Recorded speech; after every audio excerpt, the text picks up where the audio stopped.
Senhoras e senhores, muito boa tarde. Sejam todos muito bem-vindos. Agradecemos a presença e daremos início à sessão solene de outorga do colar Carlos de Souza Nazaré. E, para tanto, pedimos a todos a gentileza que fiquem em posição de respeito para a execução do hino nacional brasileiro, que será apresentado pela Camerata da Polícia Militar do Estado de São Paulo, sob regência do maestro Cabo PM Pontes, e logo em seguida saudemos o pavilhão nacional e as demais bandeiras que compõem a panóplia.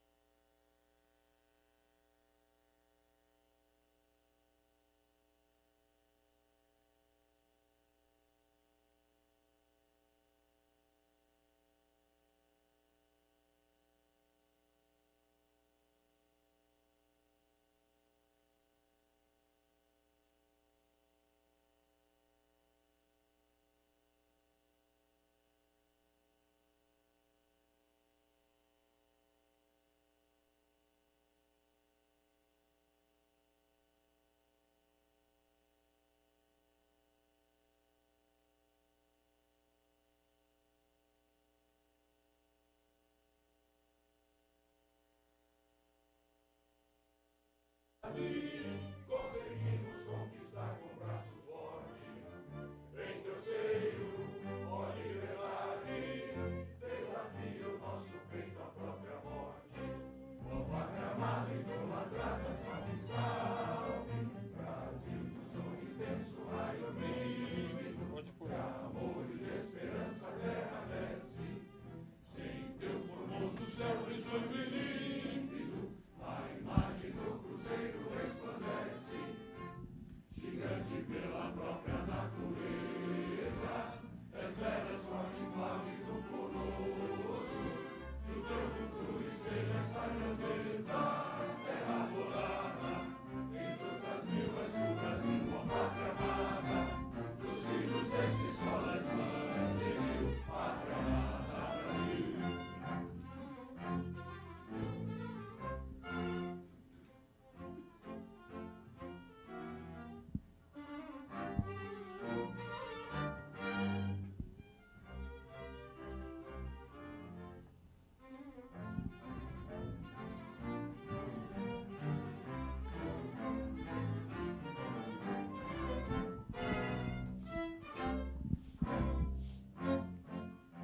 Deitado eternamente grande esplêndido, ao som do mar e à luz do céu profundo, fulgura as obras e o florão da América, iluminado o sol do novo mundo, do que a terra mais garrida, seus risonhos lindos cantos têm mais flores, nossos bosques têm mais vida, nossa vida no teu seio mais amores. Ó pátria amada, idolatrada, salve, salve, Brasil de amor eterno seja símbolo, o lábaro que ostentas estrelado, bendiga o verde louro desta flâmula, paz no futuro e glória no passado, mas segues da justiça clava forte, verás que o filho teu não foge à luta, nem teme quem te adora a própria morte, terra adorada, entre outras vilas do Brasil, ó pátria amada, os filhos desse sol és mãe gentil, pátria amada Brasil.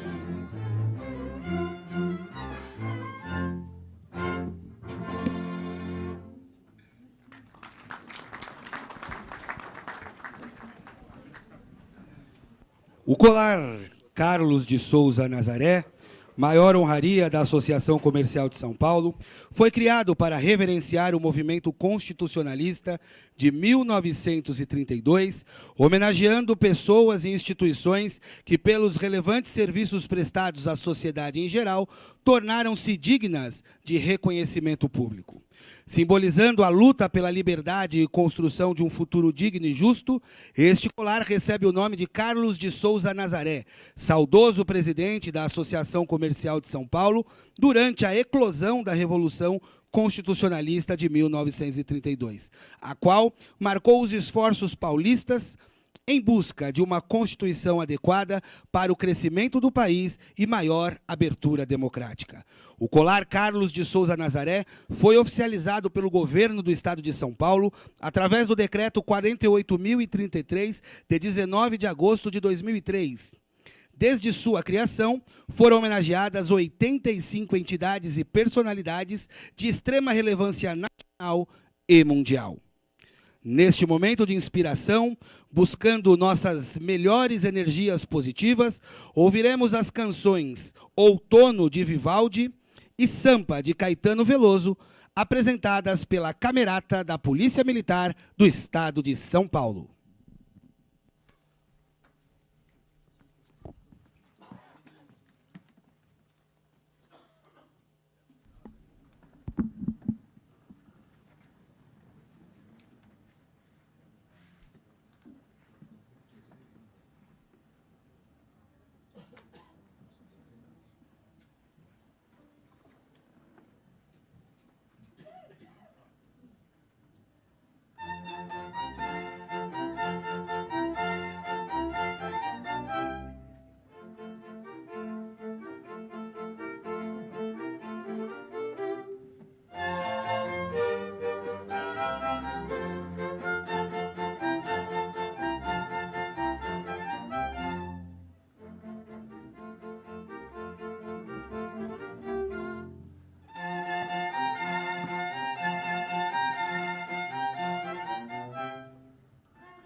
Nossos agradecimentos à Camerata da Polícia Militar do Estado de São Paulo e ao maestro Cabo PM Pontes. Uma salva de palmas à nossa Camerata, abrilhantando esta nossa sessão solene.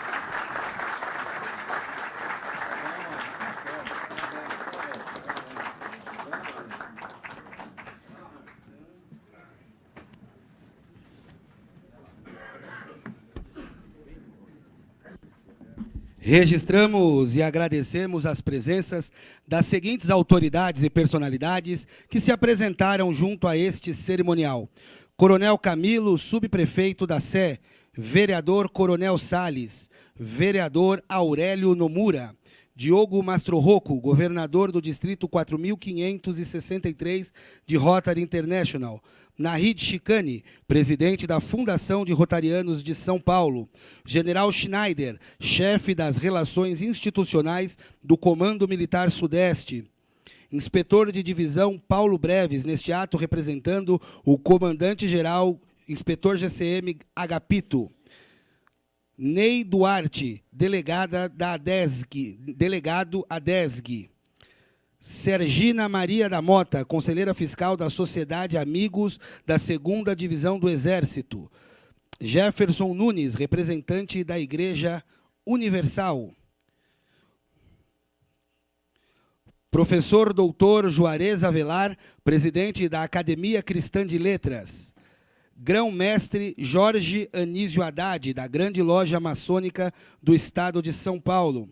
Também agradecemos a presença dos nossos vice-presidentes da Associação Comercial de São Paulo e dos superintendentes distritais da Associação Comercial de São Paulo. Neste momento, convidamos ao palco o vice-presidente da Associação Comercial de São Paulo, Samir Naklicuri, também coordenador do Conselho deste Colar e do Comitê de Civismo e Cidadania.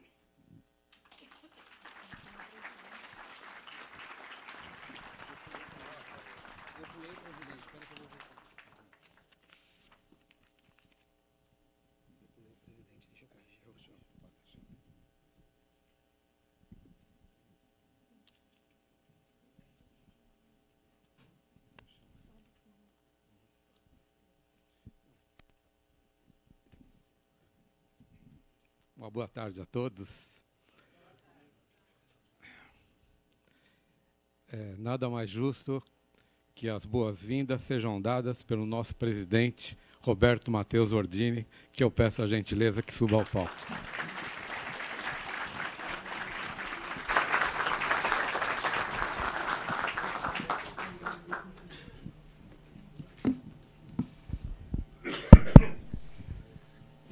Boa tarde a todos e a todas. É com muita alegria, até uma certa emoção, que a gente participa de uma reunião como a de hoje, né?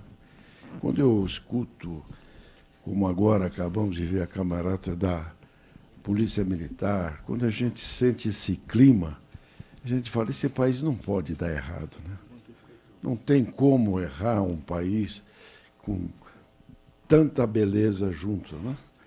Mas, infelizmente, às vezes a gente tem alguns tropeços. Não quer dizer isso que vai tirar o brilho desta tarde.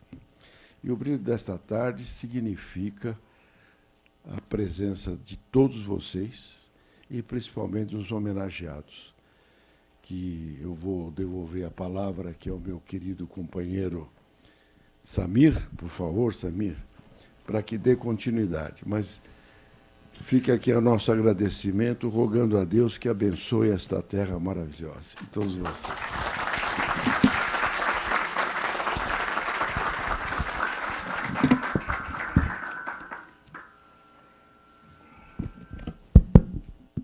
Melhor. Esse está melhor, né? Eu confesso que, antes de montar o cerimonial, nós estávamos em dúvida se fazíamos ou apresentávamos o hino nacional brasileiro através da tela e através de um filme, ou pela camerata. Eu acho que nós não erramos, né? Foi maravilhoso. arrepiante ouvir todos cantarem o hino nacional brasileiro. Nossa nova geração deveria aprender um pouco conosco. Isso aqui é uma casa. Eu acho que o nosso núcleo é a nossa casa, é a nossa família. E a associação comercial, na verdade, simbolicamente, e por analogia, é a nossa família. É a família do empreendedor. Todos que estão aqui, certamente, empreendem de alguma forma. E é nesse sentido que eu peço que já está, tá? Peço que todos assistam algo muito curto sobre a nossa casa. Por favor.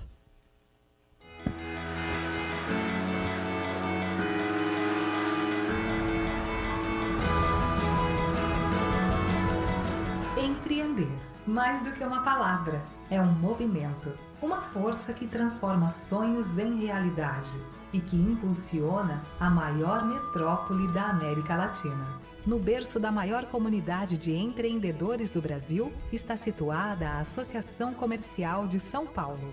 Há 130 anos, trabalhamos para valorizar o empreendedor, promovendo a iniciativa privada e fomentando o crescimento da economia.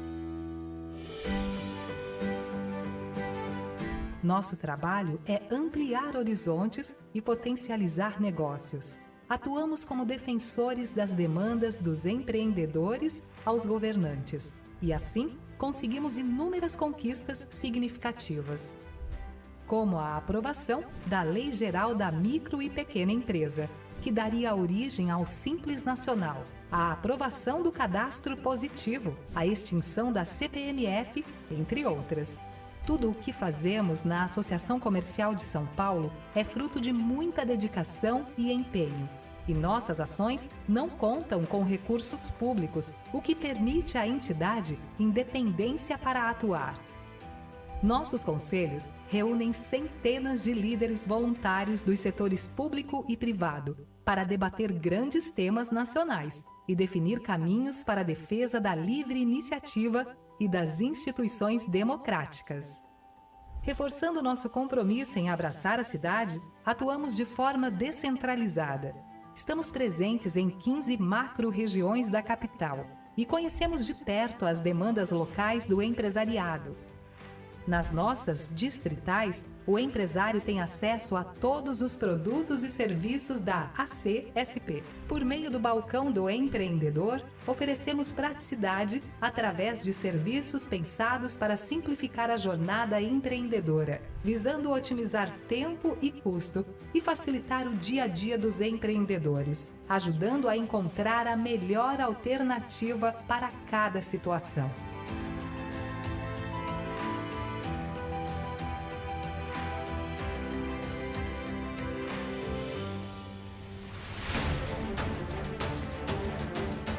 Os nossos associados ainda podem usufruir de benefícios e condições exclusivas. A Associação Comercial de São Paulo valoriza o potencial humano e investe no crescimento pessoal e profissional de seus colaboradores. Nossa equipe, com atendimento humanizado, habilidades aprimoradas e conhecimento profundo das necessidades dos dilemas dos empreendedores, está sempre pronta para oferecer soluções que impulsionam o sucesso dos negócios. Há mais de um século, temos apenas um só foco: ajudar o empreendedor. Seguimos inovando e olhando para o futuro, sem jamais esquecer a parte mais importante de tudo isso: o seu negócio. Associação Comercial de São Paulo. O nosso negócio é apoiar o seu. Saiba mais em acsp.com.br.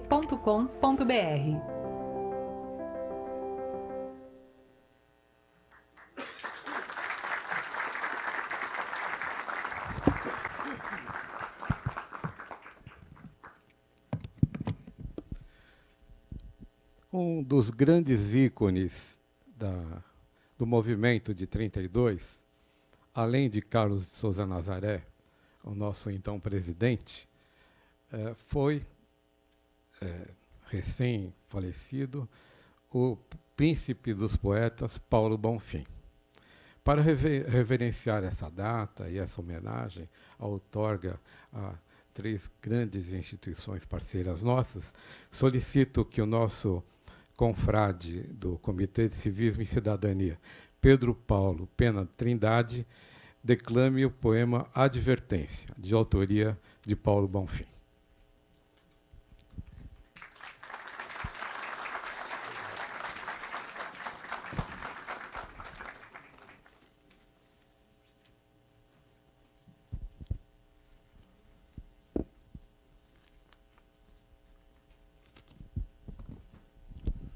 Prezado doutor Roberto Matheus Ordini, presidente da Associação Comercial de São Paulo, na pessoa de quem cumprimento as demais autoridades aqui presentes, senhores, meus amigos, como bem disse o Samir, estamos entre amigos. Eu vou dizer um poema de Paulo Bonfim, que é uma verdadeira lição de civismo, e ele exerceu a sua cidadania, e essas palavras hoje são válidas até o dia de hoje. Intitulado Advertência. Ai daqueles que brincam com a esperança de um povo. Ai daqueles que se banqueteiam junto à fome de seus irmãos. Ai daqueles que são fúteis numa hora grave, indiferentes no momento definitivo. Ai daqueles que corrompem para tirar proveito da corrupção, que envenenam o mundo pela volúpia de caminhar impunemente entre ruínas.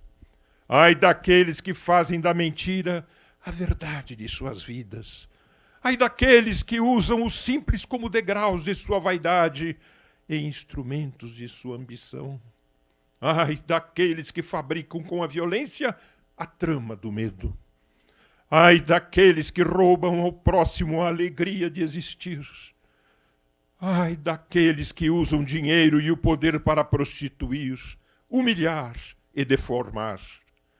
Ai daqueles que se atordoam para fugir das próprias responsabilidades. Ai daqueles que traficam a terra de seus mortos, enxovalham tradições e traem compromissos com o presente e com o futuro. Ai daqueles que se fazem de fraco no instante das tempestades. Ai daqueles que se acomodam a tudo, que se resignam a tudo, que se entregam sem lutar. Ai daqueles que loteiam seus corações, alugam suas consciências, transacionam com a honra, especulam com o bem, a sambar com a felicidade alheia e erguem virtudes falsas sobre pântanos. Ai daqueles que concordam em morrer vivos. Paulo Bonfim.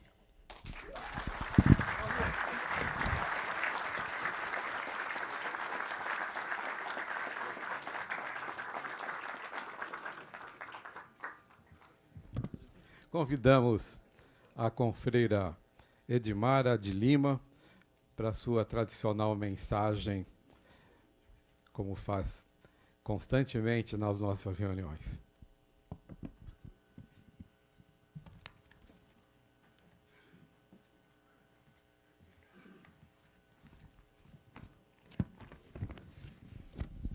Boa tarde a todos. Peço licença ao nosso presidente para ter a palavra nessa cerimônia. Senhores, vivemos tempos líquidos, afirma Bauman em seus textos. Vivemos tempos onde a insegurança e a ansiedade corrompem valores éticos e morais, e os conceitos de civismo e cidadania ficam no meio de brumas que não permitem que as novas gerações os conheçam e cultuem. Voltei no tempo e lembrei-me das escolas que frequentei, das casas familiares que acolheram a minha infância e adolescência. Eram sólidas, possuíam uma solidez explícita e ostensiva, mas tinha uma outra solidez mais sutil, subjacente aos tijolos, solidez que penetrava nos alicerces e não saindo por portas e janelas, não importava quão grande estas fossem.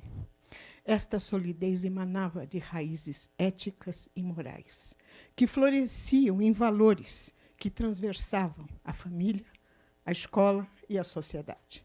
Não eram percebidas na sua totalidade ou por todos, mas impregnavam fortemente as ações humanas e, consequentemente, os atos de civismo e cidadania.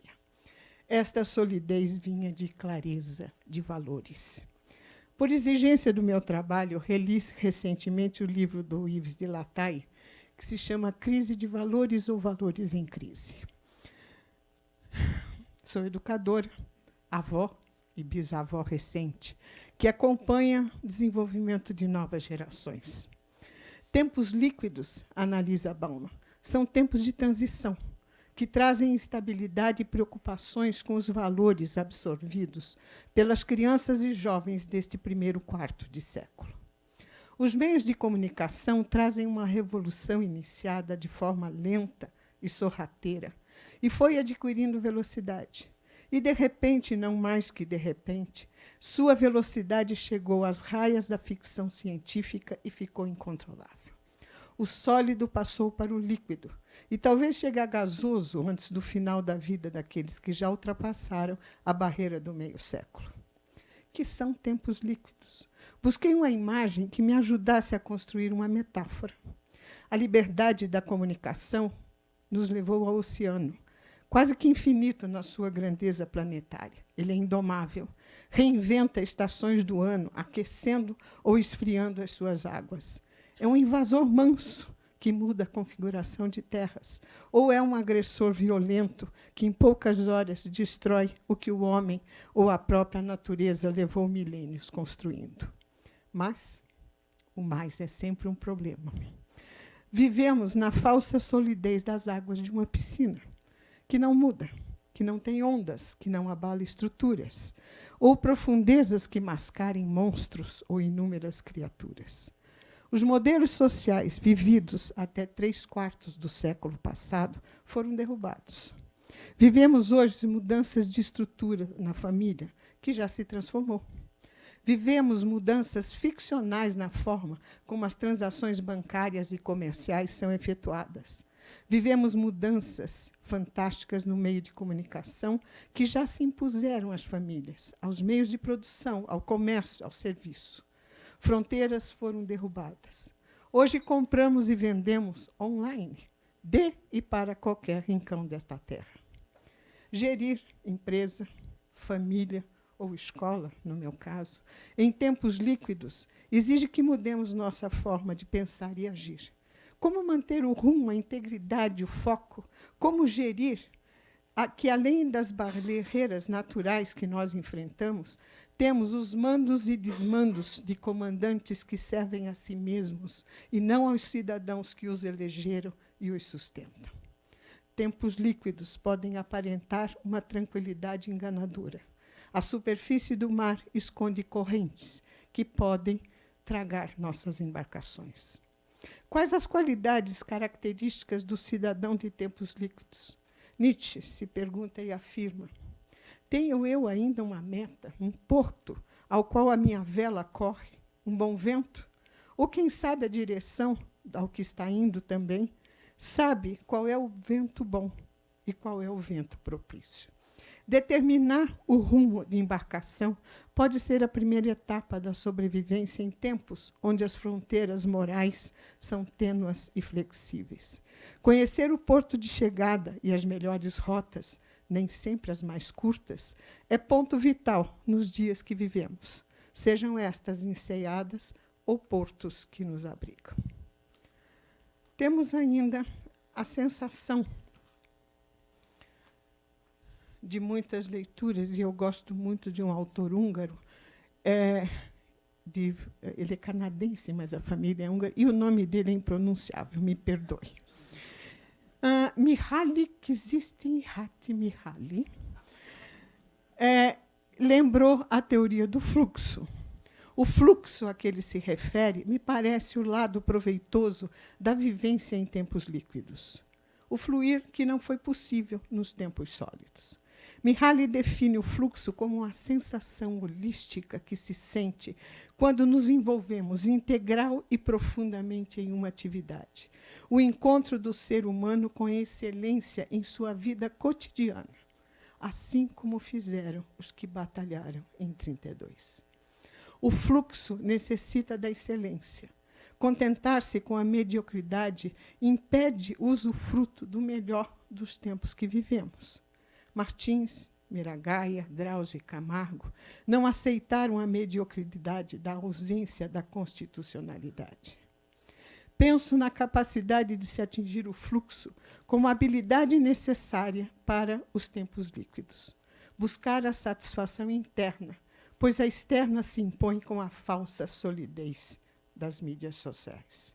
Penso no cidadão dos tempos líquidos como alguém que sabe onde chegar e tem domínios de ferramentas para flexibilizar, mudar e adaptar-se aos diferentes caminhos que tem pela frente. Os heróis de 32 souberam romper a excessiva solidez da era Vargas, do Estado Novo, da ditadura. Tinham a clareza dos valores cívicos e, como cidadãos, se colocaram à disposição para a busca da real democracia. Penso aos membros do Instituto Histórico e Geográfico de São Paulo, que batalhem pela chegada da nossa real história aos bancos escolares. A Escola Politécnica, que lute pela diversidade cultural e política na nossa universidade. E ao Rotary, que impulsione os jovens ao trabalho voluntário, expandindo os projetos do Interact, que são garantia de vivência cívica e cidadã. E busquemos nós, cidadãos viventes, da liquidez social e cívica que impregna este início de século, que as velas que escolhemos nos conduzam às práticas cívicas necessárias ao nosso tempo. A cooperação entre o estatal e o privado, a participação ativa e construtiva da sociedade civil, a promoção de educação de qualidade às novas gerações. Enfim, a construção das virtudes que garantem a formação do cidadão e a vivência do civismo, garantia da democracia e da constitucionalidade. Muito obrigada.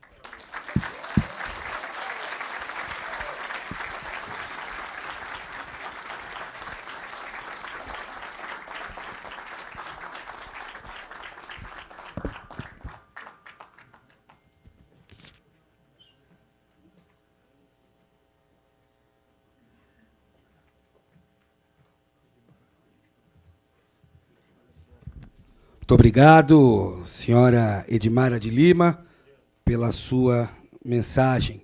Registramos e agradecemos a presença do doutor Encinas Manfré, desembargador do Tribunal Regional Eleitoral de São Paulo. Também agradecemos aos lanceiros da Cavalaria da Polícia Militar do Estado de São Paulo, que estão aqui abrilhantando o nosso evento, a quem eu peço também uma calorosa salva de palmas. Aproveitamos a oportunidade para justificar as ausências do prefeito da cidade de São Paulo, Ricardo Nunes, e do governador do estado de São Paulo, Tarcísio Gomes de Freitas, que encaminharam mensagem de congratulações ao evento, à associação comercial e a todos os homenageados. Dando início à outorga do colar Carlos de Souza Nazaré 2024, convidamos novamente ao palco o presidente da Associação Comercial de São Paulo, Roberto Matheus Ordini, e o vice-presidente da Associação Comercial de São Paulo, Samir Naklicuri, para que possamos iniciar as homenagens.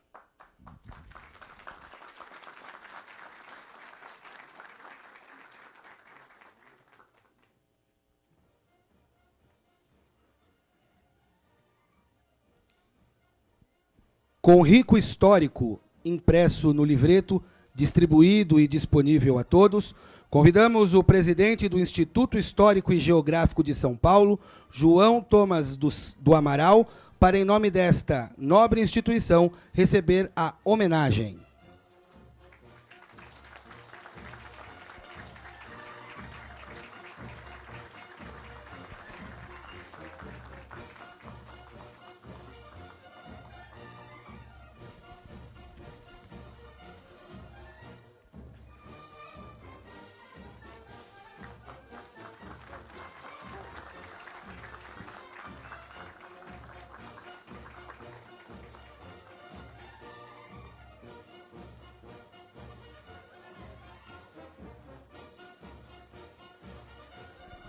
Uma pose para a foto oficial.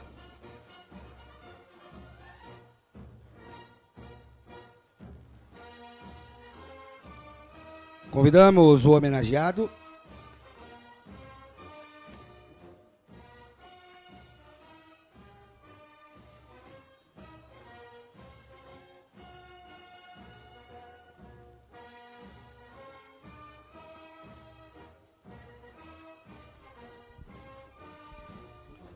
Nesse momento, nosso presidente João, por favor, colocar a comenda e o colar na respectiva bandeira.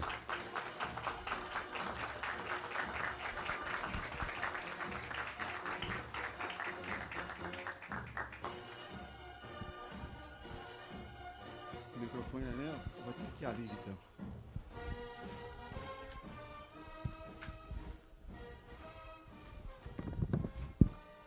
Para não ser traído, eu escrevi.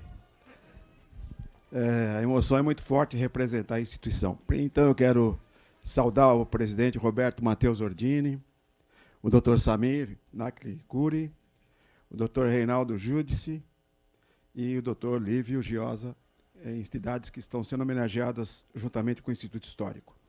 Saúdo também as autoridades civis e militares, os diretores e membros do Instituto Histórico e Geográfico de São Paulo, os membros da Associação Comercial e também do Comitê de Civismo e Cidadania, as entidades co-irmãs do Instituto Histórico e também da Associação, e também todos os convidados que acompanham esta solenidade.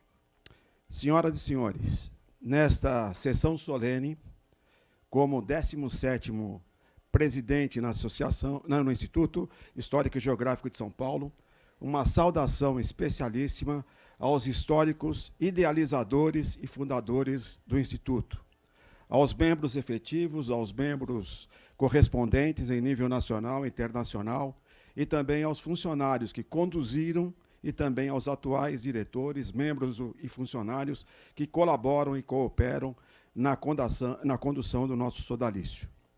É um honroso momento em que a Associação Comercial, por intermédio do Comitê de Civismo e Cidadania, outorga o colar Carlos de Souza Nazaré por nos remeter, magicamente, às históricas intervenções das nossas instituições, de forma isolada ou conjunta, fundamentada pelas ações dos nossos ilustres membros. Há, nesse evento, um especial registro para a Escola Politécnica, o próprio Instituto Histórico e Geográfico de São Paulo, a Associação Comercial e o Rotary. As três primeiras instituições são jovens, jovens com apenas 130 anos. A quarta, a caçula, completa 100 anos. Essas instituições têm raízes e vínculos históricos desde as suas origens, pela presença de personalidades comuns, entre outros, eu vou citar só alguns: Teodoro Sampaio, o professor Vitor da Silva Freire Júnior, José Carlos de Macedo Soares, e aos quais juntamos o patrono Carlos de Souza Nazaré, que nos remetem à Revolução de 32, a epopeia paulista. O Instituto Histórico e Geográfico de São Paulo, desde sua fundação em 1º de novembro de 1894, esteve presente nas questões profundas da vida paulista e brasileira. No tocante aos conflitos e confrontos internos do Brasil, especial destaque para as intervenções nas revoluções de 24, de 30 e da Constitucionalista de 32. Honroso ato, lembramos dos históricos membros que participaram dos 3 eventos, ou de 2, ou de apenas um, desses momentos delicados em nossa história, por pura temporalidade de admissão ao nosso Instituto. Mas é necessário reconhecer a atuação de personalidades com importantes intervenções na epopeia paulista, a que somente após o final dos confrontos, da deposição das armas e das punições, ingressaram em nosso Instituto. Em 1933, entre outros, citamos Júlio de Mesquita Filho e o poeta da epopeia paulista, Guilherme de Almeida. Não podemos esquecer que, em 20 de agosto de 1934, após retorno do exílio como sócio honorário, o patrono desta honraria foi ativo presidente da Associação Comercial, mas ingressante no Instituto Histórico e Geográfico de São Paulo. É dele que eu aproveito um pronunciamento realizado em 22 de agosto de 32, na Rádio Record, quando ele afirma: venho oferecer, através do espaço, para que se chegue a todos os ouvidos, maravilhe todos os corações e encha de orgulho todos os brasileiros o meu pensamento sobre as realizações de São Paulo na guerra. Quem o conheceu na paz, envolto no rendilhado de sua garoa e na fumaça de suas fábricas, amava-o. Quem hoje o vê, admira-o. Há por toda parte a mesma palpitação de vida, o mesmo espírito de vida, o mesmo espírito de iniciativa, o mesmo sentimento de ordem, a mesma disciplina e a mesma concepção prodigiosa, de prodígios. Tudo, porém, orientado para o objetivo, a vitória. Mais adiante, nesse depoimento, quando ele fala sobre a importância da causa para a nação e conclama a todos para a união nacional. Abre aspas. A causa da Constituição, que é da faculdade do Brasil, que é da felicidade do Brasil, avassalou as consciências, monopolizou todas as preocupações, sob as armas, tudo por São Paulo, lema de ontem, hoje, tudo pelo Brasil e pela Constituição. Tudo por todos. Essa forma divisa de solidariedade humana, um por todos, todos por um, encontrou clima propício no Estado desde o início da cruzada cívica. À guisa de conclusão, Carlos de Souza Nazaré, ao congratular-se com os comerciantes paulistas pelo amor que têm ao Estado, no qual prosperam, e na esperança da continuidade de prosperar sob a proteção de instituições livres, dignas, observa de forma rigorosa e assertiva. Aspas. Estamos defendendo não só a inviolabilidade das nossas liberdades políticas, como do nosso lar e dos nossos bens. A ditadura violará a nossa faculdade constitucional de eleger nosso governo. Por fim, agradeço reconhecidamente à Associação Comercial de São Paulo e ao seu Comitê de Civismo e Cidadania pela outorga do colar Carlos de Souza Nazaré ao Instituto Histórico e Geográfico de São Paulo, cuja honraria estará destacadamente em nosso sedalício, no endereço mais que centenário, a Rua Benjamin Constant, 158, antiga Rua da Princesa, no Centro Histórico de São Paulo, para ser reverenciado sempre pela preservação dos ideais fundamentais da epopeia paulista. Viva São Paulo! Agradecimento, meu agradecimento.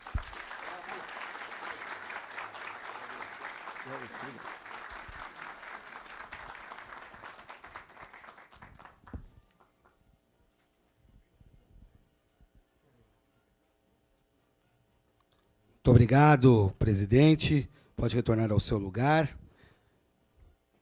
E dando sequência, com o rico histórico impresso no livreto, distribuído e disponível a todos, convidamos o representante da Escola Politécnica da Universidade de São Paulo, o diretor Reinaldo Giudice, para, em nome da Poli, receber a homenagem.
Agora sim, ouviremos as palavras do professor Reinaldo Giudice.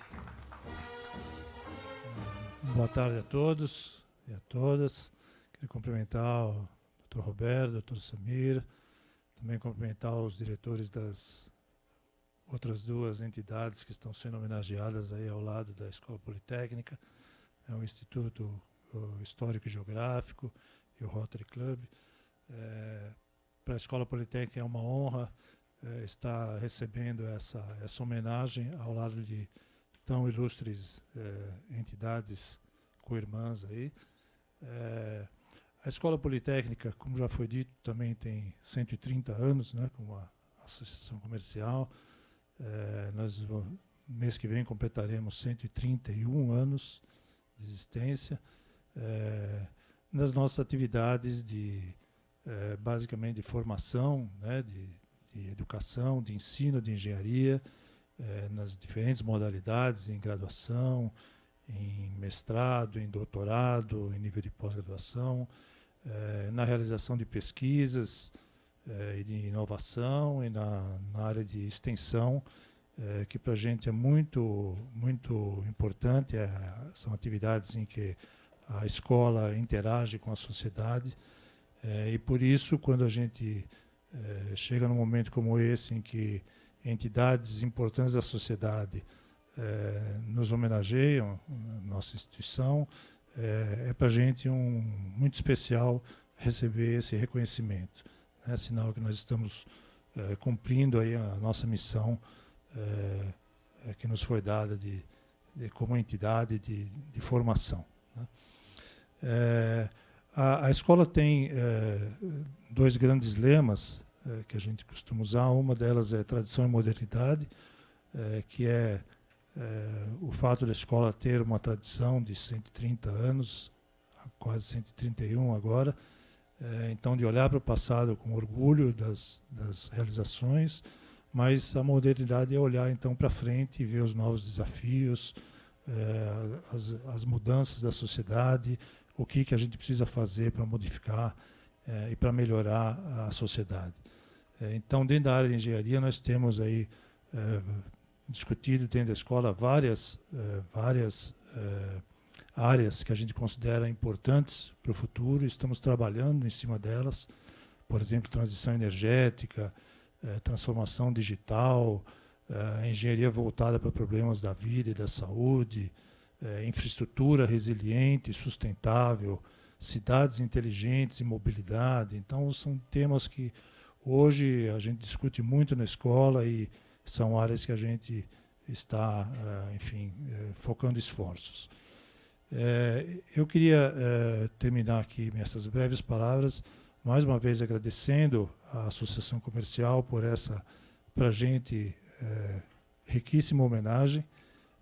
Como eu disse, quando a gente recebe uma homenagem, é para a gente um reconhecimento de que nós estamos cumprindo a nossa missão como instituição, e isso nos deixa muito satisfeitos, porque nós, como escola de uma universidade pública e gratuita, sabemos que a nossa função é servir a sociedade. E, portanto, quando a sociedade nos reconhece, é porque estamos cumprindo a nossa missão. Então, isso nos deixa realmente muito satisfeitos. Então, muito obrigado pela homenagem à Associação Comercial e ficamos muito satisfeitos de estar aqui recebendo junto com outras duas grandes entidades também. Muito obrigado.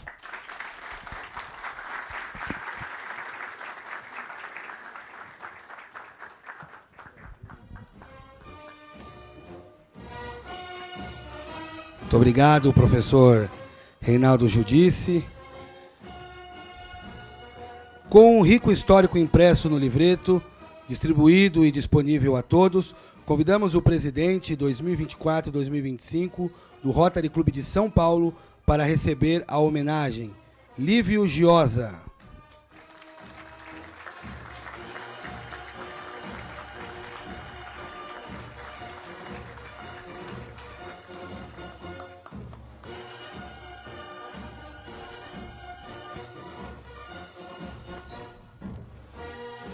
Também gostaríamos de convidar o ex-presidente Irineu de Mula.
Convidamos para sua mensagem o presidente Lívio Giosa.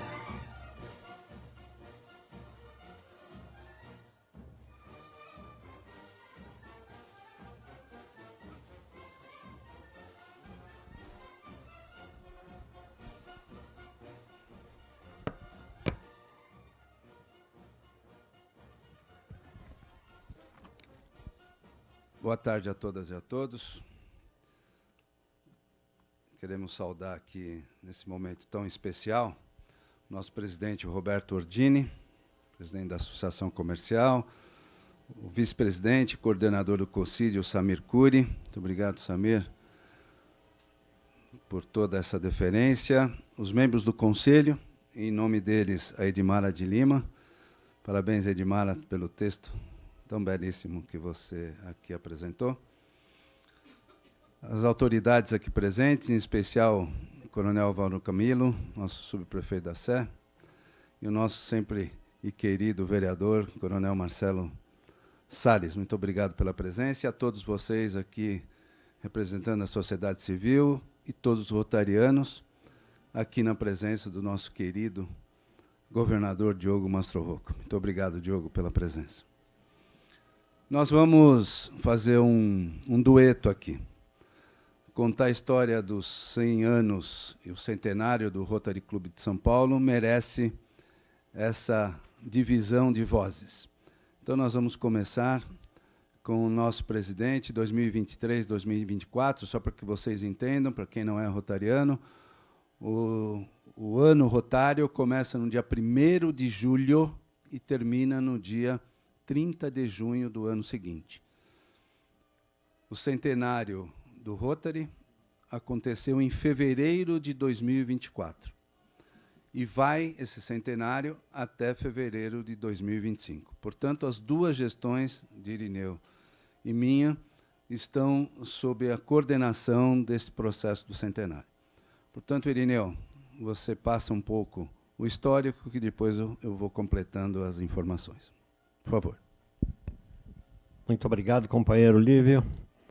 Já mencionado aqui as autoridades e os representantes competentes das entidades que aqui estão sendo homenageadas hoje. E, curiosamente, vamos pegar um Rotary Club que é uma dupla personalidade aqui, uma vez que ela ocorre com meio ano calendário de um ano e de outro. O nosso trabalho de Rotary é muito conhecido, a nossa meta, os nossos objetivos de servir, que capeiam todos os nossos movimentos rotários, e desde há 100 anos em que fomos fundados. O Rotary, nesses 100 anos, é o clube número 2 no Brasil. O primeiro, que é no Rio de Janeiro, e depois foi o de São Paulo, um ano depois, e que estamos festejando agora. Então, juntamente com todas as nossas obrigações sociais e de benemerência e finalidades de servir do Rotary, tivemos um ano atípico também, estamos tendo, com as festividades burocráticas, administrativas e protocolares do Rotary, inclusive do Rotary Internacional. Recebemos muita gente de fora nos prestigiando e estamos tocando.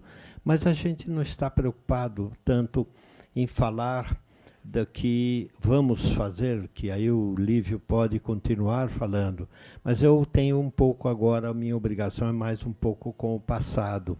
E o nosso passado se vincula tão extraordinariamente vinculados ao da Associação Brasileira, Associação de Comercial de São Paulo, que trabalhamos conjuntamente há muito tempo, e muitas das coisas que nós estamos aqui vendo e falando dizem respeito a mais de um pai ou mais de um criador. É muito importante que saibamos falar um pouco de que, para dizer, por que estamos orgulhosos de receber o colar Carlos de Souza Nazaré, que essa é uma unidade rotária que honra a comunidade. Fomos fundados, como disse o Lívio, em 13 de fevereiro de 1924, pela vontade de servir de 12 figuras relevantes de São Paulo, e entre eles o inesquecível Victor da Silva Freire, nome proeminente desta casa e que era um rotariano também. Falarmos de tantas criações e tantos trabalhos que foram criados em conjunto ou mesmo em atender às necessidades da sociedade, seria perdermos aqui quase um meio-dia só para falar disso. Mas alguns deles merecem alguma coisa pela história dela em si. Por exemplo, o Parque Infantil da Várzea do Carmo, o playground da capital doado à prefeitura, o famoso grupo escolar Prudente de Moraes da Avenida Tiradentes, e também colaboramos na fundação da Universidade de São Paulo e o início da Faculdade de Medicina, já previamente apresentada por um companheiro daqui, também homenageado hoje. A Faculdade de Medicina em São Paulo, da USP, foi também uma das obras também que teve o apoio e a dedicação do Rotary Club.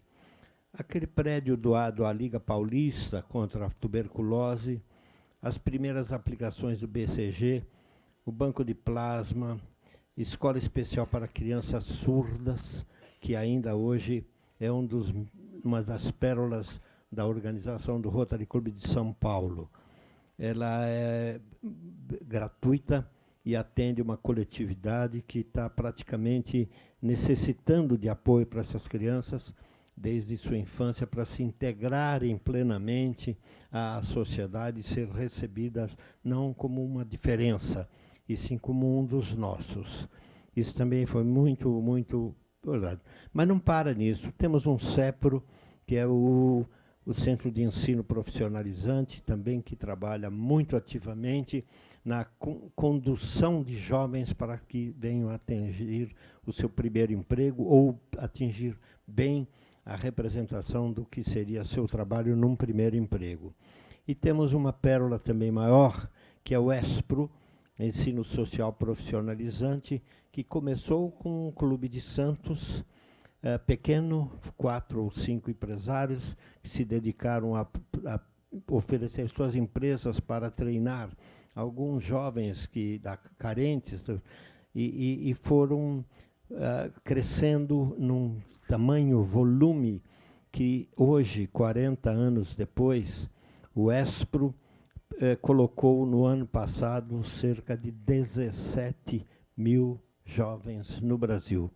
Uma coisa de poucos empresários, numa mesa de Rotary de Santos, começou, veio a São Paulo, criou-se, cresceu, foi ao Interland nosso, que é poderosíssimo também, e carecedor também desse apoio, e tudo isso foi crescendo, extravasou as fronteiras do Estado. Hoje estamos em quase todos os estados do Brasil. Como eu disse, dos 17 mil do ano passado, que esse sim terminou em dezembro, estamos esperando para dezembro agora deste ano corrente, que chegaremos a 18 mil jovens que estariam sendo colocados e seguindo uma carreira com um direcionamento, um acompanhamento muito apropriado. Mas tem coisas como o Ateneu Rotário, a Praça Rotary, Casa dos Velhinhos Ondina, é muito, muito grande essa contribuição. Mas não poderia deixar de mencionar também todo o objetivo de servir do Rotary para a área da saúde. Todo mundo sabe que o trabalho da eliminação da poliomielite como uma desgraça para o mundo começou nos Estados Unidos e tinha por objetivo nenhuma fronteira seria evitada. Todos os países receberam o apoio do Rotary Internacional e hoje apenas 2 países ainda mantêm, lamentavelmente, algo ainda como a paralisia infantil. Apenas 2 países. Todos os demais países do mundo já excluíram isso como sendo um terrível dilema para os jovens, as crianças principalmente, que tinham o problema da paralisia infantil. Marco rotário, campanhas de saúde pública, muitas foram, não adianta pensarmos em estar descrevendo, mas ela faz parte do conceito rotário de que é muito importante dar de si sem pensar em si. E também outro que é mais se beneficia quem melhor serve. São lendas, são filosofias, são objetivos de Rotary. E hoje, depois de 20 governadores e o presidente do RI, Rotary Internacional, brasileiro, que foi de 1940 e 41, por um brilhante prefeito de São Paulo, foram o que conseguiu dar esse grande impulso ao Rotary Club aqui no Brasil e começando por São Paulo, ou fortemente por São Paulo. São Paulo fundou 20 novos clubes e as entidades femininas, a ASFAR, Associação das Famílias de Rotariano, e a FROSP, que é a Sociedade das Famílias de Rotariano do Rotary Clube de São Paulo. Isso tudo o Nilvio Joia também está recebendo, e também foi parte desse projeto todo até hoje, porque está conosco ainda desde muito jovem, mas ele tem agora a obrigação de conosco continuarmos a dar de si para podermos merecer esse conceito da sociedade. Lívio, por favor.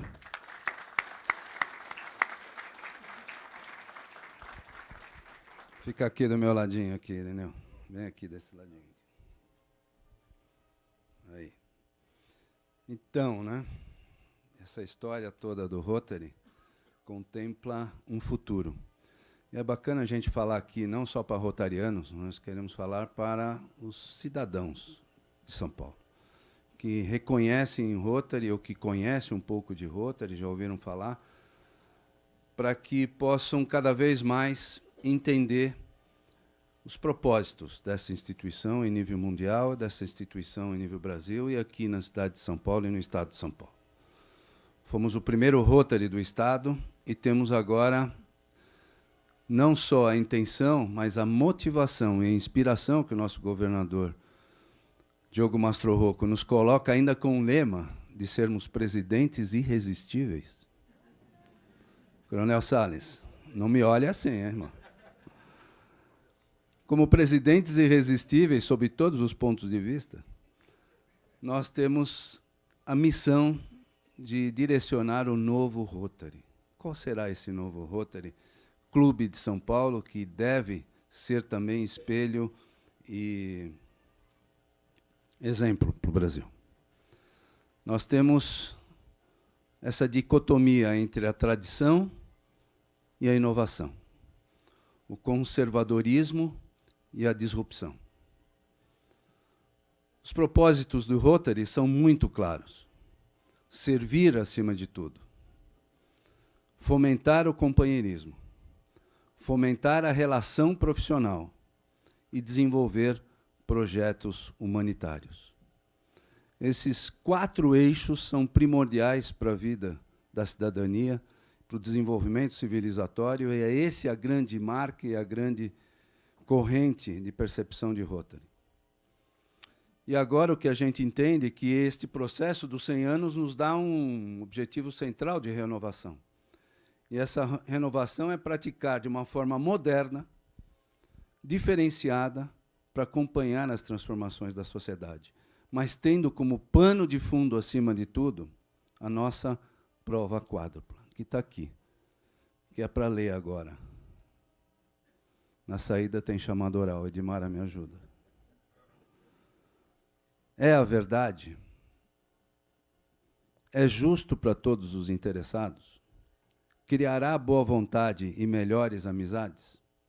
Será benéfico para todos os interessados? Vejam que essas esses 4 itens têm um significado extraordinário para a vida pública, e, de novo, eu olho muito para o nosso querido vereador. E, quando eu fui deputado, eu fiz a questão de trazer essa prova quádrupla para todos os membros da Assembleia Legislativa, porque ela incide absolutamente na visão da cidadania. E como vai ser esse novo Rotary? A nossa visão, sempre com a ajuda aqui dos nossos colegas, ele será inovador, mas manterá a tradição, com disrupção e com um toque de conservadorismo, mas muito presente na imagem pública. Cadê a Dora? A nossa fiel escudeira. Sempre presente na imagem pública e sendo percebido mais por todos os públicos e para a sociedade. Vocês viram o nosso presidente falar quantas atividades o Rotary já praticou aqui na cidade de São Paulo. Então, nós vamos sair da casca e vamos ser vistos, observados. Nossa intenção é dar ênfase a um plano de ação com vários projetos nas áreas de interesse de Rotary e ainda dar continuidade ao ano do centenário, com a programação de vários eventos diferenciados até junho de 2025, que impactarão muito a sociedade, e eu já vou contar algumas coisas para vocês, se o meu governador deixar. Primeiro, o tema sustentabilidade e meio ambiente é uma das áreas hoje principais de Rotary Internacional. E agora, em setembro, faremos o primeiro Fórum de Sustentabilidade aqui na cidade. Ao final do ano, o Fórum de Economia, para trazer essa discussão, já que os nossos associados são todos profissionais, portanto, têm um interesse absoluto. Vamos assinar daqui a pouco a adesão do Rotary Club e da Governadoria ao Pacto Global, para demonstrar o quanto esta instituição está presente nas grandes discussões mundiais. Vamos editar a Cartilha do Idoso, com as bênçãos do meu vereador aqui do lado. A inauguração do Marco da Paz na Avenida Paulista. Posso contar já ou não?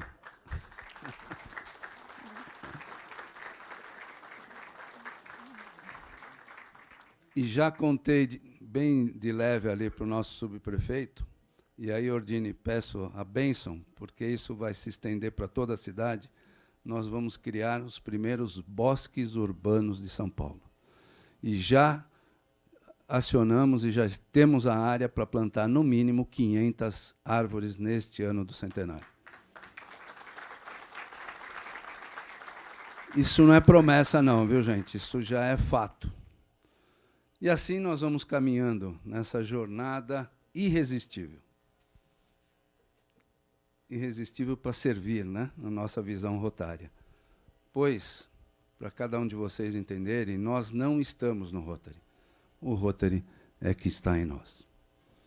Eu renovo aqui os nossos agradecimentos a você, Ordine, a você, Samir, pela oportunidade do Rotary Club receber essa outorga extremamente importante, o colar Carlos de Souza Nassaré, pelo centenário do Rotary Club. Quero desejar aqui os nossos sinceros agradecimentos. Meu muito obrigado a todos vocês.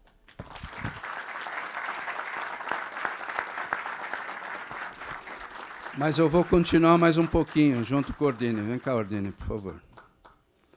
Eu quero chamar agora o nosso decano do jornalismo, o Sérgio de Castro, jornalismo rotário e autor do livro dos 100 anos do Rotary Club de São Paulo, para fazermos a entrega dos livros do centenário às duas autoridades aqui presentes, Ordine e Samir.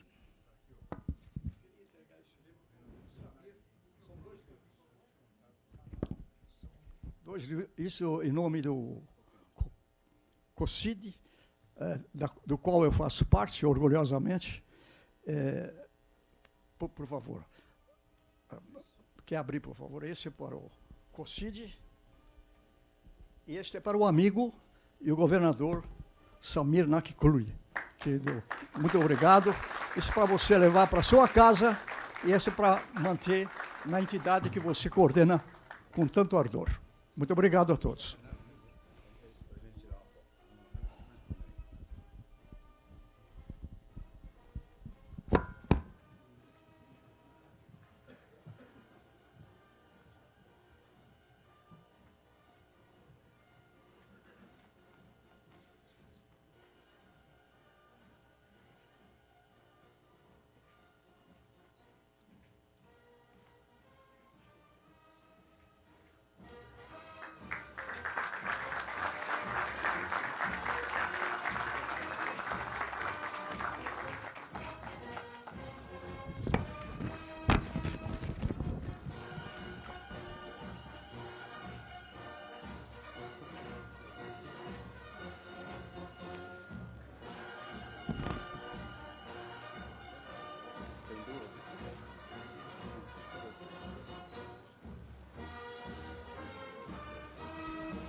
Muito obrigado. Bom, cadê o Diogo? Nós tínhamos combinado de não me chamarem de governador. Aqui nós estamos na Associação Comercial de São Paulo e a maior autoridade rotária este ano é o governador Diogo. Nós tínhamos até há poucos minutos atrás o governador Narid Chicane, que foi governador comigo, ele do 4.610 e eu do 4.420. Para variar, a Rotary marca indelevelmente na memória de todos nós, assim como a Escola Politécnica, o Instituto Histórico e Geográfico de São Paulo. Mas foi uma surpresa agradabilíssima termos recebido, né, Ordine? O livro do centenário, a flâmula, o distintivo, sobretudo porque somos rotarianos, né? E sabemos, naturalmente o Diogo também há de convir, que um governador, ele é o ápice da pirâmide. Somos uma instituição piramidal, sim, mas num bom sentido. Acima do governador, apenas o presidente de Rotary International. Eu queria fazer uma surpresa para os rotarianos daqui. Assistam e depois a gente fala.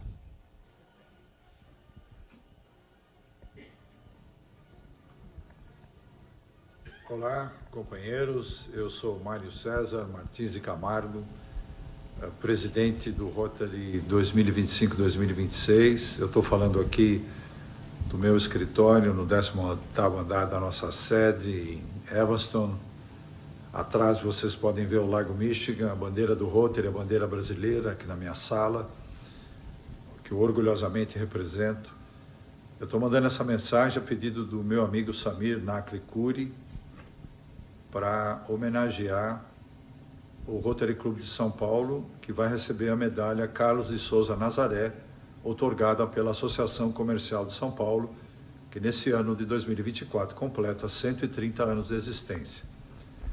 Quero dizer que é extremamente merecedora essa láurea para o Rotary Clube de São Paulo, o segundo clube do Brasil, padrinho do meu clube do Santo André, e dono de iniciativas humanitárias ímpares na cidade de São Paulo. Extremamente merecedora, receba aqui o meu abraço, o presidente Olívio Giosa, que recém assumiu a presidência do clube, e fico muito feliz, aqui de Chicago, da nossa sede mundial, em enviar essa mensagem celebrando esse grande acontecimento. Grande abraço a todos vocês.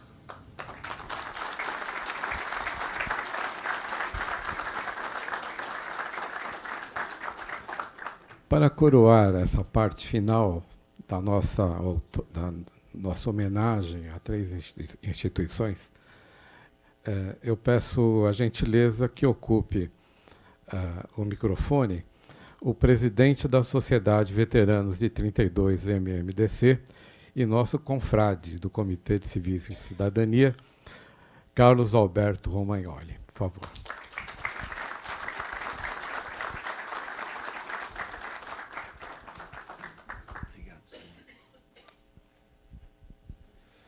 Querido presidente Roberto Ordine, na pessoa de quem cumprimento todas as personalidades aqui presentes, Samir Nakli Kuri, presidente da nossa comissão, a quem cumprimento todos os nossos confrades aqui presentes, meus digníssimos senhores, Coronel Arruda, na pessoa de quem cumprimento todas as senhoras e os senhores, para a Sociedade Veteranos de 32, que é uma das entidades que, votantes do Colar Carlos de Souza Nazaré.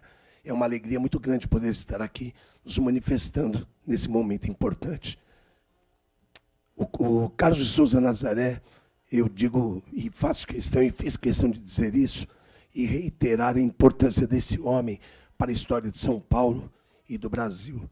Se não fosse Carlos de Souza Nazaré, talvez a Revolução de 32 não tivesse acontecido, porque ele disponibilizou tudo o que ele podia e o que ele não podia para poder armar nossas tropas e com que fizesse com que o nosso legado, a nossa história durasse por quase 90 dias, né, coronel? Ele foi extraordinário e eu pedi a palavra para dizer isso, para reiterar isso. E o presidente disse que um país como esse não tem como dar errado. Miles Davis, um grande compositor americano, um músico americano, ele sempre dizia o seguinte: para fazer uma bela canção, não precisamos de todas as notas, só das melhores. E nós temos aqui no auditório diversas pessoas que realmente se adequam a esse dizer de Miles Davis. Marcelo Vieira Salles, nosso vereador, é uma dessas joias, é uma nota perfeita, que sempre nos está nos apoiando em todos os eventos cívicos. Eu acho tão importante o civismo hoje em dia nesse país. Nós temos aqui a Aurélio Nomura também, que da mesma forma nos apoia bastante. Coronel Marcelo Vieira Salles, ele concedeu para a Sociedade Veteranos de 32, que esse ano completa 70 anos, o Mirante 9 de Julho, que já está em vias de começarem as obras para abrigar o Museu da Revolução de 32. Então, um povo que não tem história, que não tem memória, não tem referência. Como falarmos para nossos jovens de referências, de heróis, se nós não temos história? E ele é um homem preocupado com isso. Eu agradeço imensamente o seu empenho em prol da história, em prol de São Paulo. Eu sou minimalista, não sou como o Roberto Ordini, que fala do Brasil de uma forma ampla. Eu digo assim, nosso Estado é um Estado abençoado. Nosso Estado tem jeito, temos pessoas como essas que eu citei, que estão aqui à frente do Estado e vão torná-lo cada vez maior. Digo sempre que esse Estado é a reserva moral do país. Digo que esta trincheira é a trincheira que não se rendeu, a que não perdoou e a que jamais irá transigir. Muito obrigado a todos.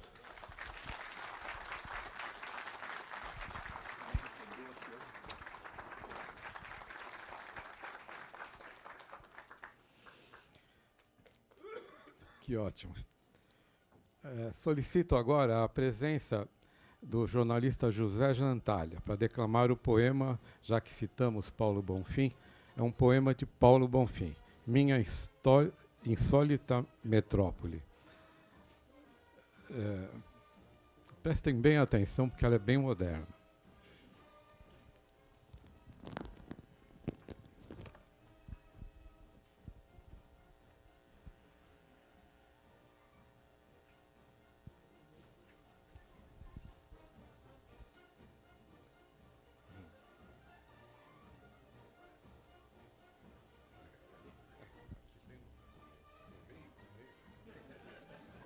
No meio, aqui. Pronto. Minha Insólita Metrópole, de Paulo Bonfim. Minha insólita metrópole, capital de todos os absurdos. Música eletrônica em fundo de serenata. Paisagem cubista com incrustações primitivas. Poema concreto envolto em trovas caboclas. Cidade feita de cidades. Bairros proclamando independência. Ruas falando dialetos. Homens com urgência de viver. Oceano feito de ilhas. Ilhas chegando, ilhas sangrando, ilhas florindo. Os céus cansados do concreto que arranha. Cresce o mar das periferias. No barco dos barracos navega um sonho. No fundo de cada um dos cidadãos do mundo dorme a província. Ali, a velha igreja com seu campanário esperando a mantilha da noite. Anúncios luminosos piscam obsessões. O asfalto é irmandade de credos. No centro, todos os vícios e todas as virtudes convivem nas esquinas da São João. Os domingos são quadrados. Cabem dentro da tela de cinema, do aparelho de televisão, da página do jornal, do campo de futebol. O metrô é mergulho no inconsciente urbano. Nele, o mesmo silêncio dos elevadores. encontro de sonâmbulos, de antípodas da fila de ônibus e do trem de subúrbio, onde há tempo para o cansaço florir num sorriso. Aqui o verde é a esperança cobrindo o frio de existir. Teatros e o balé da multidão. Museus contemplando o quadro dos que se agitam. Orquestras e a sinfonia de uma época em marcha. Nestes tempos modernos, Carlitos, operário ou estudante, comerciário ou burocrata, é técnico em sobreviver. Planalto dos desencontros, Porto dos aflitos, Rosa dos ventos, onde até o futuro tem pressa de chegar. Mal amada cidade de São Paulo, eu te amo.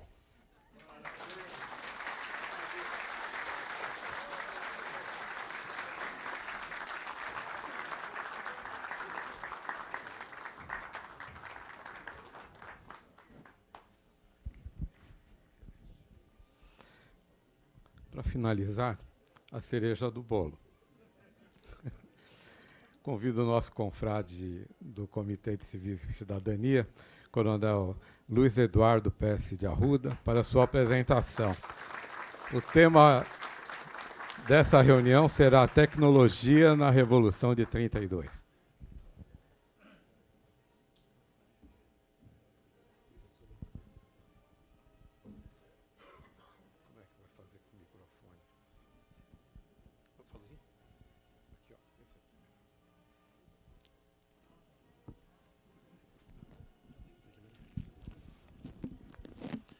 Presidente Samir, presidente Roberto Matheus Ordini, senhores agraciados, senhores presidentes das academias aqui presentes também, general, coronel, o doutor Romário, acabei de promover o senhor a coronel.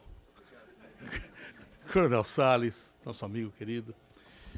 Meus amigos, eu tenho uma proximidade muito grande com o Rotary, tenho uma proximidade muito grande, sou sócio do Instituto Histórico Geográfico.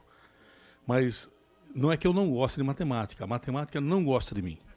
Então, eu tentei me aproximar dela a vida inteira, só tenho lembrança trágica de matemática. Então, eu não sou um politécnico. Eu estudei na FEFELESH. Bom, então, o que acontece é o seguinte. Para a gente compreender a tecnologia em 32, nós precisamos voltar um pouquinho.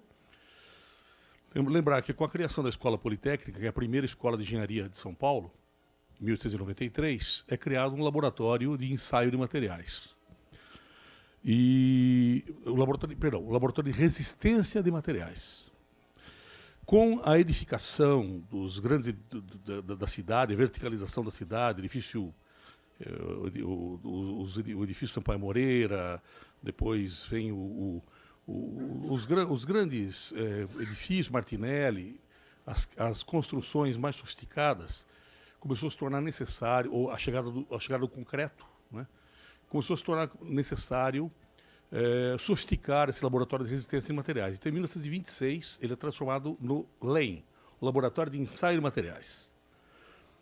E esse laboratório ele vai trazer uma contribuição muito importante para as ferrovias, para a hidráulica, para a expansão do serviço de águas e esgotos da cidade, do estado, do país.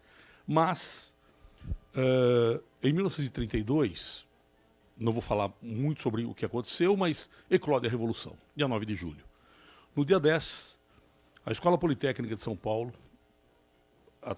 e toda a sua congregação, a sua diretoria, se apresentam ao governador Pedro Toledo para prestar serviço do que fosse necessário naquele momento tão difícil em que São Paulo, sozinho, enfrentava um calvário secundado por Mato Grosso e por democratas que lutaram heroicamente em Minas, no Rio Grande do Sul, na Bahia, no Amazonas, no Pará, no Paraná, defendendo a causa constitucionalista. Mas São Paulo e Mato Grosso do Sul estavam sós, literalmente. Não havia possibilidade de comprar armamento no exterior.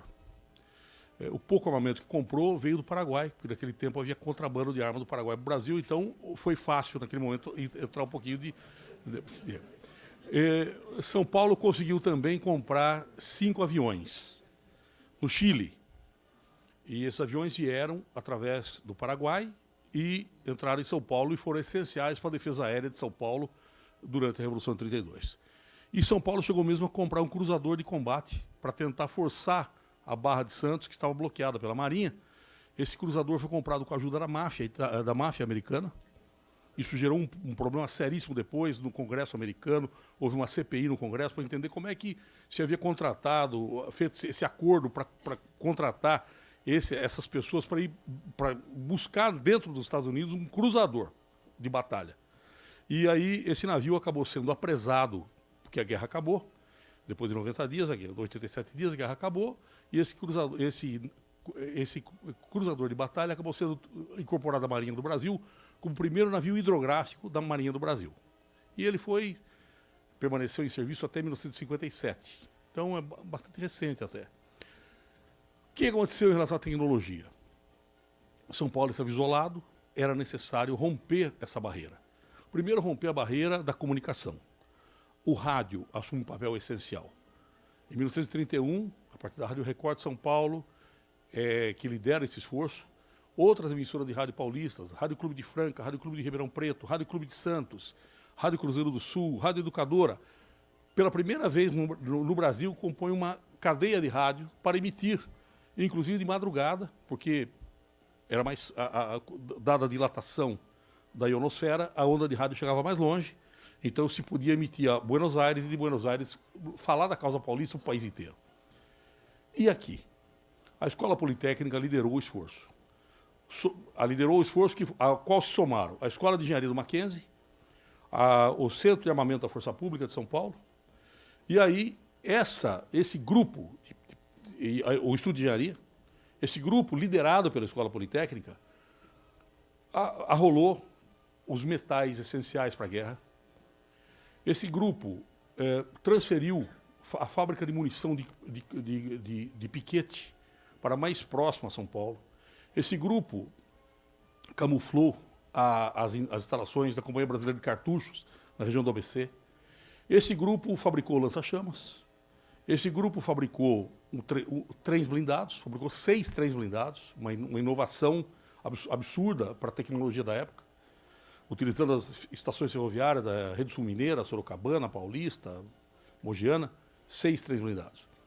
O pessoal da Poli, numa madrugada, retirou 2 canhões do Forte de Itaipu, colocou sobre um dormente, sobre um vagão ferroviário, um berço ferroviário, removeu de lá e colocaram no lugar um canhão feito de madeira e lona, pintado. E quando esses canhões passaram a atirar no Vale do Paraíba e no sul, na frente sul, o serviço de inteligência de Vargas não entendia de onde vieram aqueles canhões. Que eram canhões muito poderosos, e o Brasil não tinha aqueles canhões, exceto as fortificações marítimas. E eles sobrevoavam com hidroaviões o Forte Itaipu e anotavam que os canhões continuavam vigilantes ali, impedindo, inclusive, que a Marinha se aproximasse de Itaipu. Só que um mês e pouco depois, dado ao sol intenso do litoral, os canhões começaram a entortar. Né? E aí então eles perceberam que os canhões tinham sido, que havia um simulacro de canhões lançado em Itaipu. Eles produziram carros blindados, eles produziram lança-chamas, de 1.700 graus centígrados, eles produziram barcos blindados, eles produziram o capacete de aço. Havia um engenheiro da Escola Politécnica chamado Ronald Douglas Maclean. O engenheiro Maclean, que hoje dá nome a uma rua em São Paulo, ele havia lutado na Primeira Guerra Mundial. E ele sabia que na Guerra Moderna a cabeça era o alvo principal. Então ele vai até a Indústrias Martins Ferreira, aqui na Lapa, e ele consegue, doutor Lívio, prensar, numa máquina que prensava panela, que prensava bacia, que prensava pinico, ele consegue prensar um capacete de aço. É o primeiro fabricado no Brasil. Em agosto, havia 110 mil capacetes fornecidos às tropas paulistas. E há um estudo da Faculdade de Medicina da Santa Casa de São Paulo que comprova estatisticamente a diminuição de ferimentos na cabeça após a adoção do capacete. Eles trouxeram, então, uma enorme contribuição, fabricando morteiro. Não havia como fabricar canhões, porque não se podia buscar tubos de aço de alta qualidade no exterior. Então, eles fabricaram o sapinho, que era um morteiro, que lançava um projétil de 2 quilos a 800 metros de distância, só que ele pulava. Quando ele disparava, ele pulava. Então, o apelido era sapinho. Né? E os engenheiros, os politécnicos pagaram com sua própria vida esse envolvimento na guerra. Rollo McLean morreu aqui onde hoje é o Clube Espéria, testando granada. O Blom, que era um engenheiro alemão, também morreu testando granada. O fulminato de mercúrio não tinha estabilidade ainda e acabou causando a morte de profissionais no teste do equipamento. Eles tiveram, por exemplo, no teste no morteiro, no campo de Santo Amaro, exatamente onde hoje é a pista de Congonhas, houve uma explosão da alma do canhão e matou o coronel Júlio Marcondes Salgado, comandante-geral da Força Pública, da Polícia Militar na época, que foi promovido a general do Exército Constitucionalista, matou o Major Marcelino, autor do projeto, e feriu gravemente outras pessoas, inclusive o general Isidoro Dias Lopes, né, que era o comandante militar da Revolução de 32, por São Paulo. Bom, eles, quando a guerra acaba, o esforço foi tão importante que o Laboratório de Ensaio de Materiais, pouco depois, foi transformado num instituto, chamado Instituto de Pesquisas Tecnológicas. Herança direto de 32. Né? E as escolas são concentradas, a Escola de Engenharia, a Escola de Medicina, a Faculdade de Direito, e mais outras são criadas pelo Armando Salles Oliveira, interventor do Estado de São Paulo, e é criada uma universidade, a primeira universidade paulista, a Universidade de São Paulo, cujo lema é Ciência Vinces, vencerás pela ciência. O próprio Armando Salles Oliveira dizia, a próxima guerra não é mais uma guerra de trincheira, uma guerra bélica, é a guerra pelo conhecimento, a guerra pela inovação. Então, que vencerá quem? Vencerá quem dominar a ciência. Vencerás pela ciência.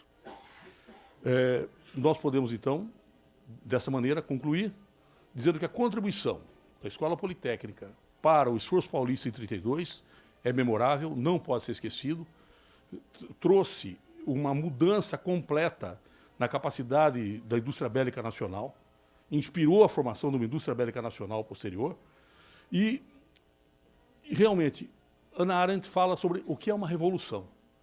32 foi uma revolução. Foi sim. Trouxe o voto feminino, trouxe a eleição da primeira mulher deputada federal. Em 32, mulheres não votavam. Em 34, uma mulher eleita, que foi a Carlota Pereira de Queiroz, uma médica formada pela Universidade de São Paulo, e que teve como chefe da sua campanha uma benemérita, uma mulher extraordinária chamada Pérola Baiton. Primeira mulher eleita deputada federal no Brasil, Carlota Pereira de Queiroz. Trouxe a Universidade de São Paulo, trouxe a Escola Paulista de Medicina, trouxe a Escola de Sociologia e Política, trouxe o IPT, trouxe o voto feminino. E é curioso que São Paulo comemore uma derrota militar. Mas, presidente, não se luta só para vencer. Se luta porque é necessário lutar. 32 representou um armistício. A espada nunca foi embainhada. O obelisco continua de pé, nunca foi embainhado na sua bainha que vai até a Avenida Pedro Álvares Cabral. Lembrando que estaremos sempre vigilantes em defesa da Constituição e da democracia aqui em São Paulo. Não é isso? Eu vou encerrar essa fala lembrando uma canção que foi lançada no Carnaval de 33, Lamartine Babo e Almirante, falando exatamente do esforço da Escola Politécnica, mas com um detalhe, eu vou encerrar aqui, com um detalhe. Uma das contribuições importantes para a engenharia em 32 não veio da Poli, veio de uma escola irmã da Poli, veio da Luiz de Queiroz, da agronomia. Porque o Otávio Teixeira Mendes, que era professor da Luiz de Queiroz, criou a matraca, com seus alunos. Uma caixa de ressonância, que se virava a manivela, havia uma lâmina de aço, a estrela de aço batia, fazia pá, pá, pá, pá.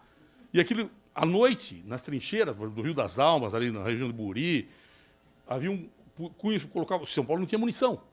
Então, um fuzil aqui, um fuzil ali, pá, pá, tá, tá, tá, tá, tá, tá, tá, tá, tá, tá, tá.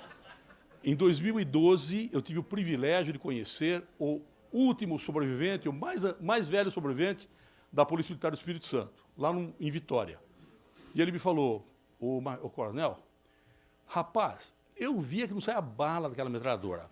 E eu tinha um amigo chamado Sebastião, e eu falava assim, Bastião, não tem, rapaz, essa metralhadora não tem bala, pode ir lá ver. Eu falei, eu? Por que eu? Vai você, pô. E assim, e a matraca dessa maneira acabou salvando muitas vidas, evitando mortes, não é? Lembrando tudo isso, Lamartine Babo e Almirante. Carnaval de 33.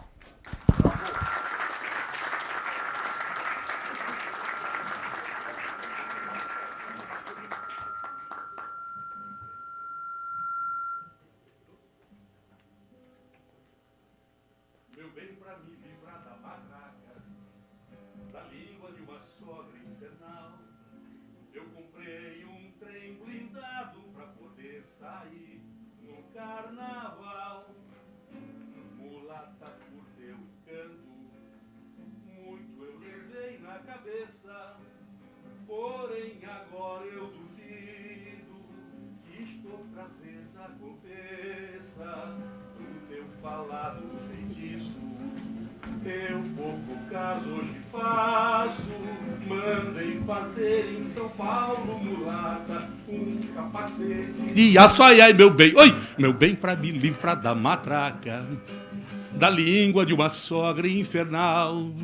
Eu comprei um trem blindado pra poder sair no carnaval, mas eu comprei um trem blindado pra poder sair no Parapapam.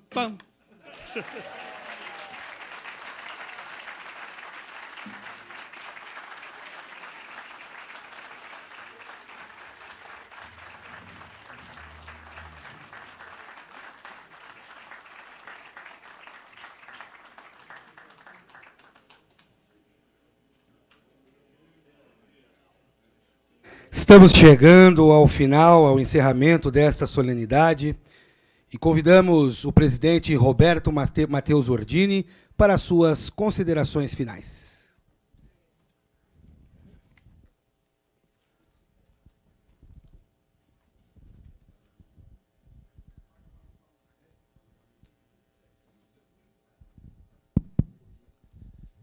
Que tarde gostosa, né? Que energia positiva, né? Esse é o Brasil. A gente tem que agradecer. Nós somos um povo diferente, né, professor? Nós temos um coração maior, um pouquinho para receber todo mundo, né? E ter alegria, às vezes, onde há tristeza, conseguir vencer. E esse é o exemplo do Coronel Arruda, que eu conheço desde tenente. Né? E fomos presidente do Rotary no mesmo ano. 2003, é isso? 2003. Mas é uma alegria estar aqui numa reunião dessa. Parabéns, Samir, a você e toda a equipe do COCID, que proporcionou à Associação Comercial um momento como esse, histórico, bonito, alegre e cheio de esperança. O brasileiro também tem que ter muita esperança, né? E nós temos muita. Quero agradecer, dizer a vocês que foram momentos muito agradáveis que passamos juntos. Vamos repetir durante muitos anos, se Deus quiser. Mais uma vez, muito obrigado e que Deus nos abençoe.